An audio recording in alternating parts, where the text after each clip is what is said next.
তো রং খেলার পরে আমাদের এই অবস্থা, এরকম বোনের অবস্থা।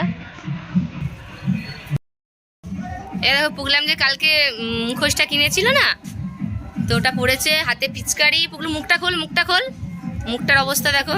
এই যে পুগলামের মুখ, দাঁতগুলো পুরো লাল হয়ে গেছে। আর এই যে আমার বোনের অবস্থা। তো আমার বান্ধবীরা এসেছিল, পাড়ার সবাই মিলে খুব রং খেলা হয়েছে। তো এবারে স্নান করে ফেলবো। আর আমার বাপের ঘরের পাড়া তো আজকের দিনে বিকেলবেলায় একটা মেলা হয়, গুড়সুটির মেলা হবে। শুধু গুড়সুটি, ছোলার সুটি এগুলো পাওয়া যায়, তো সেই উপলক্ষে একটা মেলা হয়। তো সেই মেলাতে অবশ্যই যাবো। একবেলারই মেলা, কালকে যেমন আমার শ্বশুরবাড়ির পাড়ায় হয়েছিল একবেলার, আর আজকে এইখানে হয় একবেলার মেলা। অবশ্যই তোমাদেরকে দেখাবো, দেখা যাক কতটা রং উঠাতে পারি।